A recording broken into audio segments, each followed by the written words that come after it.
On utilise la force de l'eau dite énergie hydraulique pour créer de l'énergie électrique dans des centrales hydroélectriques.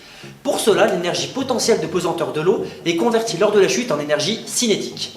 L'eau entraîne la turbine et cette énergie cinétique est convertie en énergie mécanique.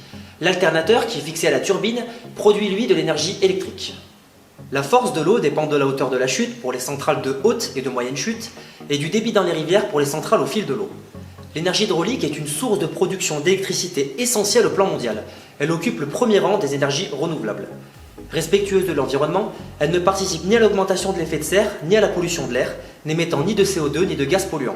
Elle est utilisable rapidement grâce aux grandes quantités d'eau stockée, et c'est une énergie renouvelable très économique à long terme. L'eau, tout comme le soleil, est indispensable à notre vie. Mais à la différence du soleil, qui dégage de l'énergie sous forme de rayons chauds et lumineux, l'eau, elle, n'en produit pas directement, c'est de son mouvement que l'on obtient l'énergie. L'énergie hydraulique dépend du cycle naturel de l'eau, précipitations, fonte des neiges, torrents, rivières. Sous l'action du soleil, l'eau des océans et de la terre s'évapore. Elle se condense en nuages qui se déplacent avec le vent. La baisse des températures au-dessus des continents crée des précipitations qui alimentent l'eau des lacs, des océans et des rivières. Ce cycle se répète de manière infinie, ce qui permet à cette énergie d'être renouvelée. Une centrale hydraulique est composée de 3 parties. Le barrage qui retient l'eau, appelé lac de retenue, la centrale qui produit l'électricité, et les lignes électriques qui sont chargées d'évacuer et de transporter l'énergie électrique. Expliquons maintenant le fonctionnement de base d'un barrage. Pour cela, nous allons retrouver M. Tomao, spécialiste en génie civil et infrastructures hydroélectriques. Bonjour M. Tomao. Bonjour. Alors, pouvez-vous nous expliquer comment fonctionne une centrale hydroélectrique? Alors bien sûr, le principe est simple et repose sur la force de gravité. Il s'agit de transformer l'énergie potentielle emmagasinée par l'eau dans des réservoirs, généralement ce sont des lacs en amont des barrages, en énergie mécanique grâce à une turbine. Puis de cette énergie mécanique, la transformer en énergie électrique grâce à un alternateur. Dans un premier temps, le corps du barrage va venir s'opposer à l'écoulement naturel de l'eau. De grandes quantités d'eau s'accumulent grâce aux précipitations et à la fonte des neiges. Cette eau a été préalablement acheminée à l'aide de torrents et de galeries d'adduction, ce qui a pour effet de créer notre lac de retenue. Une fois l'eau stockée, on ouvre des vannes et cette eau s'engouffre dans de longs tuyaux métalliques que l'on appelle conduites forcées, qui sont généralement situés à la base des barrages. Ces tuyaux approvisionnent en eau la centrale hydroélectrique située en contrebas. La plupart des centrales hydroélectriques en France sont automatisées et fonctionnent selon un programme prédéfini en fonction de la demande en électricité. D'accord, je comprends bien.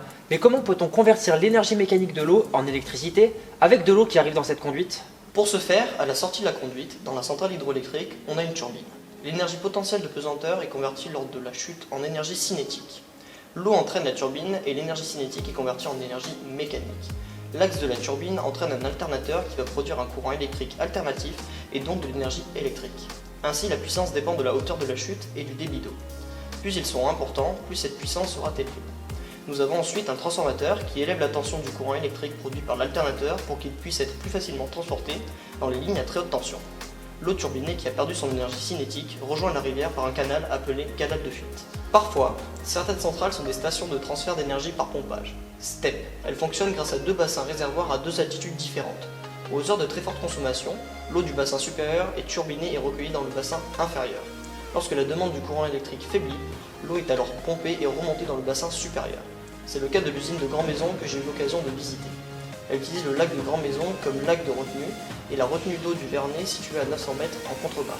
Avec une retenue de 15 millions de mètres cubes d'eau, l'usine Grand Maison en Isère, mise en service en 1985, est la plus puissante installation hydroélectrique en France. En 2 minutes, elle peut fournir 1800 MW, soit l'équivalent de 2 réacteurs nucléaires. D'accord, merci beaucoup M. Tomao. Mais est-ce que cette généralité s'applique à tous les barrages? Il existe une grande diversité d'installations hydroélectriques, en fonction de leur situation géographique, du type de cours d'eau, de la hauteur de la chute, de la nature du barrage et de la situation par rapport à l'usine de production. D'accord, merci. Pouvez-vous nous décrire en détail les différents types de barrages en fonction des situations? Oui, bien sûr. Alors nous avons dans un premier temps les centrales électriques à haute chute ou dit barrages à lac. Elles sont surtout présentes en altitude dans les sites de haute montagne. Elles sont caractérisées par un débit faible et un dénivelé très fort. Elles ont une chute supérieure à 300 mètres.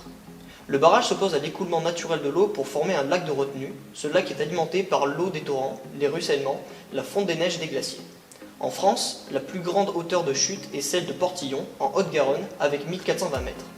Dans ce type d'installation, la production d'électricité dépend du débit d'eau dans la conduite forcée, mais aussi du dénivelé de celle-ci. On utilise une turbine de type Pelton dans ce type d'installation. D'accord. Et si nous n'avons pas de montagne ou de grande hauteur de chute, comment fait-on? Pour ces cas-là, nous pouvons utiliser des barrages de moyenne chute. Ils sont surtout installés en moyenne montagne et dans les régions de bas-relief. Ils sont caractérisés par un débit moyen et un dénivelé assez fort avec une chute comprise entre 30 et 300 mètres. La centrale, où est produite l'électricité, est le plus souvent située au pied du barrage. Les centrales de cette sorte utilisent des turbines de type Francis. Et quand il n'y a aucune chute, comment fait-on? Dans ce cas, on utilise des barrages au fil de l'eau. Ils sont implantés sur le cours des grands fleuves et de grandes rivières. Ils sont caractérisés par un débit très fort et un dénivelé faible. Dans ce cas, il n'y a pas de retenue d'eau et l'électricité est produite en temps réel. Les centrales au fil de l'eau utilisent des turbines de type Kaplan. Dans la vallée de l'Oisans, près de Grenoble, on observe également le long des rivières beaucoup de petites centrales hydroélectriques. Elles font partie de la famille du mini-hydraulique, c'est ce que l'on appelle la petite hydroélectricité, correspondant à des installations dont la puissance est inférieure à 10 MW. Les mini-centrales sont presque essentiellement des ouvrages au fil de l'eau. La turbine est positionnée dans le lit de la rivière et la production d'électricité varie avec le débit d'eau. Merci bien Monsieur Tomao pour ces explications. Maintenant, nous allons voir un spécialiste qui va nous expliquer les différents types d'architecture que peut avoir un barrage.